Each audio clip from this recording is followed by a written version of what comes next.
Eh bien, bonjour à tous et à toutes, ici l'oncle Buck. Je vous souhaite de nouveau la bienvenue dans cette émission de Buck Tales. Et au cas où, pour ceux et celles qui ne le savent pas, en ce moment, je suis malade. J'ai eu une sacrée toux qui m'a empêché de m'enregistrer pour ma prochaine chronique. Et là, en ce moment, j'ai de la fièvre. Et j'ai un peu la tête qui tourne. Donc, s'il vous plaît, ne m'en voulez pas si vous ne voyez pas ma chronique d'ici le début du mois de mars. Si tout va bien, elle sortira en fin mars. Je ferai les bouchées doubles pour revenir. Donc là, je vais sortir une petite vidéo qui sera bien sûr moins travaillée que la précédente, mais en donnant mon avis sur deux films qui vont sortir cette année, puisque je m'occupe des films live de Disney. Ça sera mon avis sur les bandes annonces du Livre de la Jungle, qui va sortir dans pas longtemps, et sur Peter et Elliot le Dragon qui va sortir en août, d'après ce que je sais, si je dis pas de bêtises. Donc c'est parti, voyons voir mon ressenti sur les bandes annonces de ces deux films. Alors, on va attaquer tout de suite avec le premier film, à savoir Le Livre de la Jungle, qui va sortir dans pas longtemps, mais je me rappelle plus le mois, je crois que c'est en mars qui sort. Bon, déjà vu ce que je vois dans la bande annonce, c'est beau, c'est très très beau, c'est très joli à voir. L'aspect de l'ambiance de la jungle est assez bien retranscrit. Soit c'est beau, soit c'est assez intimidant, qui peut faire ressortir la peur chez l'enfant, la peur de l'inconnu, et la peur de ne pas savoir à quoi s'attendre, ce qui est pas trop mal. J'ai vu que c'était le réalisateur Jon Favreau qui va réaliser ce film. Alors bon, je n'ai que deux noms de films qu'il a réalisés en tête pour l'instant. C'est les deux premiers Iron Man. Donc un bon réalisateur qui a fait des bons films. Donc je n'ai pas de souci à me faire sur ce sujet. Même si j'ai mieux aimé Iron Man 3, qui a été fait par Sean Black. Donc, mais revenons sur le film. Et pour le. J'ai pas trop de choses à te dire, je connais pas trop qui c'est qui fait la composition de la musique. Pourtant, j'ai toujours un truc à dire à propos de la musique, mais là, j'ai pas vu. Et. Excusez-moi. Donc, pour revenir, là où j'ai vu le choix des castings, c'est pour les doublures des animaux. Bon, c'est pas le premier film, Le Livre de la Jungle, qui a été fait en live. Le premier, c'est. J'en ai connu un plus vieux, où c'était vraiment des images. Enfin, c'était vraiment des animaux réels qui jouaient, mais sans doublure. C'était plus un film, Le Livre de la Jungle, mais dans notre réalité. Mais là, comme j'ai vu qu'il y avait des doublures, je me suis intéressé. Alors, Ben Kingsley dans le rôle de Bagheera. Je trouve que c'est un excellent choix. Ben Kingsley a toujours fait des rôles qui fait un peu le vieux sage, même si il a joué un peu un méchant raté dans Iron Man 3. Mais sinon, un excellent choix. Il a toujours fait ses preuves. Je n'ai aucun souci à me faire pour Ben Kingsley. Il va faire un excellent Bagheera. Ça, j'en suis sûr. Pour Baloo, eh ben, il sera doublé par Bill Murray. Excellent acteur aussi. Et choix intéressant. Je le retiens surtout pour avoir fait le professeur Vecman, si je dis pas de bêtises, le professeur rigolo dans SOS Fantôme. Mais je pense que c'est. J'aurais vu un autre acteur pour jouer Baloo. Bon, il est décédé il y a 2 ans, si je dis pas de bêtises, et c'est bien dommage. Ça aurait été Robin Williams que j'aurais vu dans le rôle de Baloo. Mais bon, Bill Murray, c'est déjà très bien. Mais là où le film m'a plus surpris, c'est pour le choix de Scarlett Johansson. Bon, pas sur son choix d'actrice. C'est une excellente actrice, une des meilleures qu'on a en ce moment. Mais c'est surtout pour son choix de personnage. Je m'attendais quand elle a été choisie pour faire la doublure qu'elle allait jouer soit la femme du colonel Hattie, ou soit la mère louve qui adopte Mowgli. Si je dis pas de bêtises, elle s'appelle Rashka. Mais bon, voilà, je m'attendais à ça. Mais non, elle double K, le serpent manipulateur. Alors je sais que Scarlett Johansson c'est une beauté envoûtante, mais quand même, K, joué par Scarlett Johansson, ça peut faire quelque chose d'énorme. J'ai vraiment hâte de voir ce que ça va donner. Surtout que dans la bande-annonce, sa voix est vraiment envoûtante. Elle est on sent bien que la grosse manipulatrice. Donc voilà, j'ai hâte de voir ce que ça va donner. Je suis très impatient de voir ce film. Et pour le prochain film, à savoir Peter et Elliot le Dragon, qui va sortir là, je le sais, en été 2016, je crois que c'est en août. La première chose que j'ai remarqué, c'est les commentaires des fans de Facebook qui ont fait beaucoup de remarques sur il n'y a pas la plage, il n'y a pas le phare, et il n'y a pas les deux, y a pas les deux méchants complètement crétins. Et moi je leur réponds ceci. Et alors? Après tout, cette fois-ci, ça va être un remake de Peter et Elliot et le Dragon. Un remake qui sera cette fois-ci dans la forêt. Et plus précisément dans une forêt montagneuse.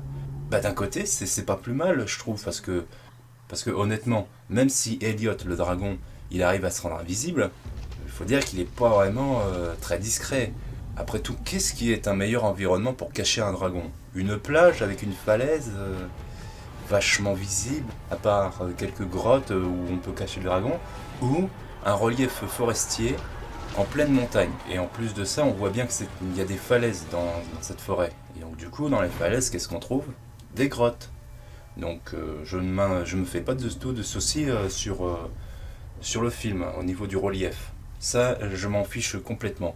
Tout ce que je veux, c'est voir un bon film. Un bon film, et ce que je veux surtout pas voir, c'est un mauvais film. Pour le réalisateur, c'est un petit... je le connais pas. Bon, pour moi, il est nouveau. J'ai pas vu les autres films qu'il a fait. Bon, bah, j'espère qu'il va pas rater son coup pour Peter et Elliot le Dragon. Ça a l'air pour l'instant dans la bande-annonce d'être un super film. Bon, ce que j'ai remarqué, c'est surtout au niveau des choix d'acteurs. Bon, j'en ai vu que deux pour l'instant. C'est déjà Robert Redford, qui est un excellent acteur, qui a joué dans... Le seul film où je l'ai vu jouer, c'est L'homme qui murmurait à l'oreille des chevaux, où il y avait Scarlett Johansson également dans le film, et Christine Scott Thomas. Un très très beau film que je vous conseille. Si c'est Robert Redford, je n'ai pas de souci à me faire. Il était très touchant dans L'homme qui murmurait à l'oreille des chevaux. Et l'autre choix d'acteur, c'était Bryce Dallas Howard. Alors là, je dis qu'une chose, c'est un super choix. Une excellente actrice. Pour ceux qui ne savent pas qui c'est, elle a joué Gwen Stacy dans Spider-Man 3, elle a joué dans Le Village, elle a joué La jeune fille de l'eau, magnifique film, un de mes films préférés, que je vois aux commandes également. Et dernièrement, elle a joué en 2015 dans Jurassic World, où elle fait la gérante du parc un peu coincée avec sa famille, mais qui est assez marrante. Bryce Dallas Howard, bon déjà je redis cette chose, c'est super, c'est un super choix. Et elle peut faire des choses assez super dans tout ce qu'elle fait. Donc j'ai hâte de voir comment elle va jouer. Et au niveau de la musique, là j'ai quelque chose à dire. J'ai vu que le compositeur, ça va être Howard Shore, le compositeur du Seigneur des Anneaux et du Hobbit. Alors là je dis extra. Un super compositeur, sans doute un des meilleurs que nous ayons, qui va faire les musiques de Peter et Elliot le Dragon. Ça, c'est juste génial. Mais moi, ce que j'ai remarqué vis-à-vis du design du dragon, bon, on le voit pas beaucoup dans cette bande-annonce-là, c'est surtout que ils ont enlevé carrément les poils roses qu'il avait au bout de la queue.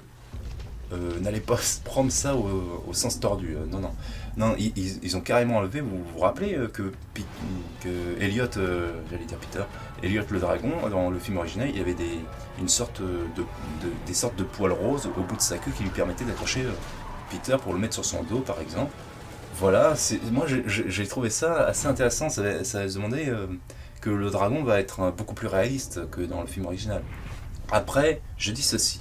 Vous pouvez très bien ne pas aimer de ce qu'ils ont fait de Peter et Elliot le Dragon, rien qu'avec la bande-annonce. Après tout, oui, il n'y a pas la plage, il n'y a pas le phare, etc. Mais c'est pas grave. Après tout, Peter et Elliot le Dragon, le film là qui va sortir en 2016, va pas du tout détruire le film original. Vous pourrez tout aussi bien aimer le film original, tout en ne faisant pas attention au remake. Et pour l'instant, ce que j'en dis, au niveau relief, c'est le remake qui l'emporte pour essayer de cacher le dragon.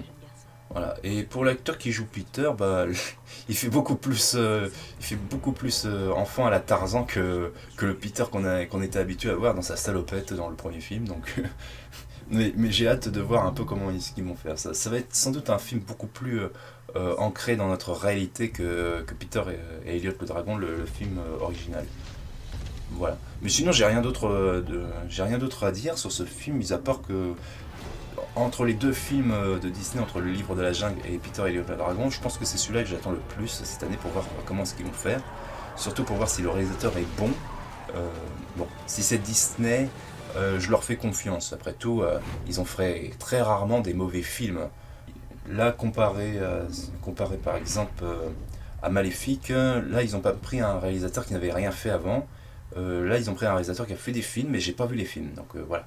Voilà tout ce que j'ai à dire sur Peter et Elliot le Dragon. Donc voilà, c'était mes avis que j'avais sur les deux films, Le Livre de la Jungle et Peter et Elliot le Dragon. Bon, quand ils seront sortis au cinéma et une fois que je les aurai vus, j'en ferai une vidéo, une bonne chronique bien complète pour dire un peu ce que j'ai apprécié, ce que j'ai pas apprécié. Bon, voilà, puisque je vais m'occuper des films live. Sinon, en attendant que, pardon, en attendant que j'aille mieux, parce que j'ai encore une toute petite toux, j'ai de la fièvre et j'ai la tête qui tourne, je suis pas concentré pour faire ma prochaine chronique, qui sera encore un top. J'espère vraiment, vraiment aller mieux très très vite pour vous retrouver. Bon, d'ici là, je vous souhaite de vous porter bien, pas comme moi, de ne pas être malade. Donc, pour ceux qui sont malades, c'est dommage pour vous. La période janvier-février, c'est vraiment un calvaire. On attrape quasiment tous des maladies. Bon, je vous dis de vous porter bien.